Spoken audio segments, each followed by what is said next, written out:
welcome to another episode of PodcastDX, the show that brings you interviews with people just like you whose lives were forever changed by a medical diagnosis.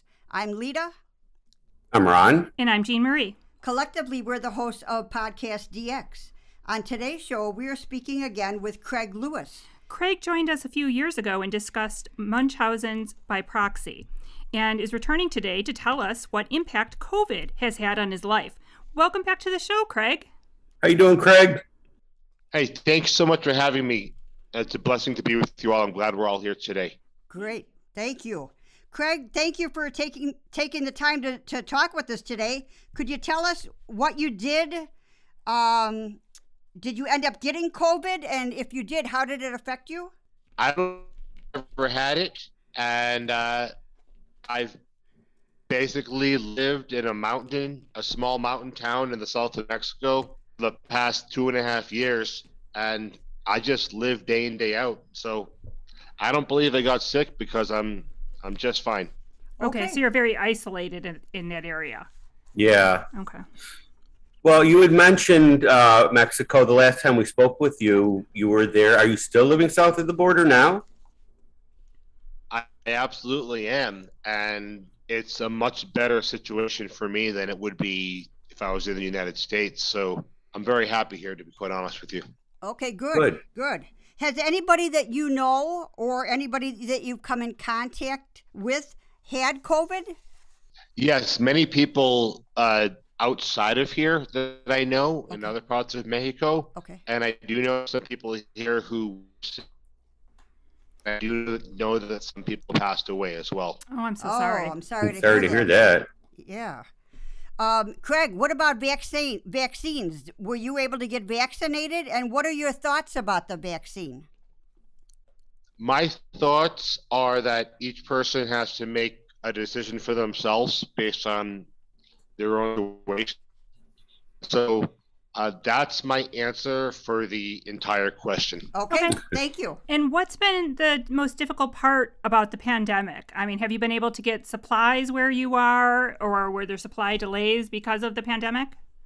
Most of the food in my town is grown nearby. Oh, okay. And we have not had any shortages of much of anything. Okay. And the hardest part is that I was already lonely or feeling lonely. Mm-hmm. And part of my ways of not feeling lonely is by traveling and going places. Mm-hmm. So I sort of got stuck. Sure. But at the same time, I was isolated somewhere where I was really forced to become part of a community, like a new community, a community that I had chosen to be part of, but it forced to integrate in a very different way. Okay. That resulted in a lot of really nice things happening. So although it's been hard for me, of course, I'm fairly certain I had a pretty good experience, and I will continue. I live life to the fullest, and I'll continue to do that. And I hope everyone else and around me and everyone else in the world will be able to do the same. Good answer, yeah, Craig. Great. Craig, is it difficult for you to seek out medical care when you get sick because of the history that you had with your parents?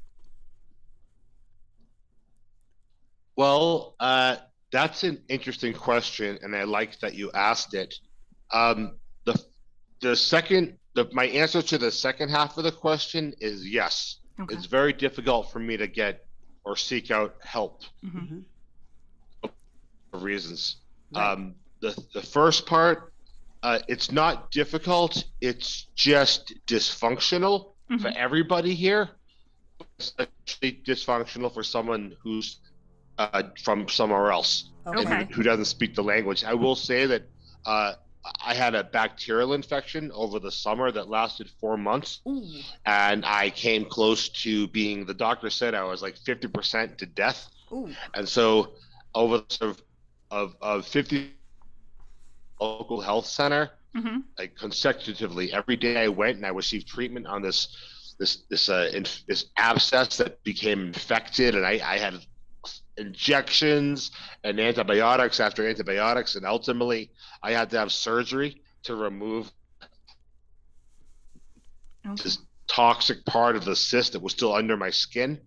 And I did all of that with barely speaking the language, and they took care of me, And when they realized I wasn't a tourist, when they realized my story, when they realized I was a refugee, and then they looked me up, they can find me. They treated me like solid gold. I barely paid a penny for anything, and they saved my life. So as much as it was difficult, the public health system here took care of me, no questions asked, and saved my life. Okay. Once again, like Good. you were saying, like you're part of that community. That's important. Great. Yes. Well, it's when someone is speaking with you and they start to understand you and they say these words to you, they say, "Eres Mexicano," which is a question, meaning, or it's like a question, but it's also a statement. Yeah. They're saying, "Oh, you're a Mexican," or "You're a Mexican." So even though I'm from the United States and I don't really speak the language here properly, they recognized via my character and how I was like relating with them and my comfort level and my love of this place and my love of these people. They recognized it was the natural treating exactly as such. Okay. Okay. Well, that's actually going to lead me into my next question. You obviously seem to really like it there. Do you plan on staying there, especially after the pandemic that we're in? Once it's finally behind us, do you plan on staying where you're at? Or are you going to continue your travels? I will absolutely stay here to live. I feel like this is home for me. I like Mexico. I like about it. It's a very difficult and troublesome country with lots of issues, but it's also, for me, it's saved my life, and I know I know where I belong. So I certainly don't want to live in the United States, and we'll see how the world deals with things going forward, and then I'll reassess my options. That's what's going to happen. I definitely will travel the world if I'm able to, but for now I'm pretty safe and sound. Okay. Good. So basically, that's your home. Your home is in your heart. Mm-hmm. Yeah. But I feel like my heart. I think that's the answer. Okay. Okay. That's nice. No, that's great. Yeah.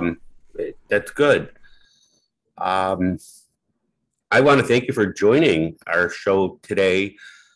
How can our listeners find out more about you and your story and anything you want to share? Well, I want to thank the three of you for having me today on your podcast for the second time. I'm glad you're all here with us. I'm glad you survived. And I apologize that I was late to the interview. So that's why this is short, everybody. But sometimes short is sweet, right? Something like that. So I think it's actually perfect. Thank you for including me and for caring about me and for loving me. And absolutely. Please check out my brand new website, which is still under construction. It's sanityisafulltimejob.org, which is one word. Sanityisafulltimejob.org. You can click on tabs. You can click on the gallery tab. You'll see flyers for events I've given around the world. You can click on the media tab. You'll see lots of interviews, and I'll add this one as well. And if you click on the shop tab, you'll see all the things I sell, which is how I make a living now. I sell things online to people around the world.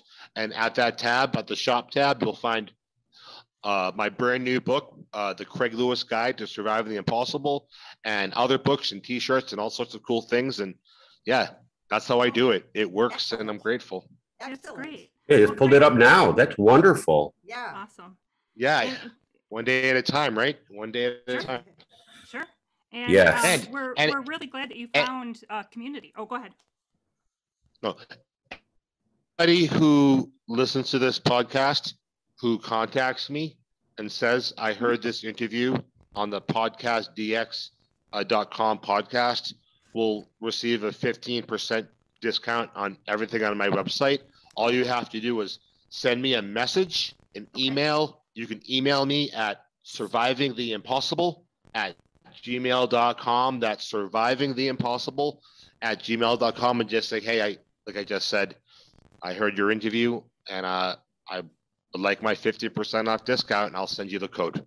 Fantastic. Thank you. Fantastic.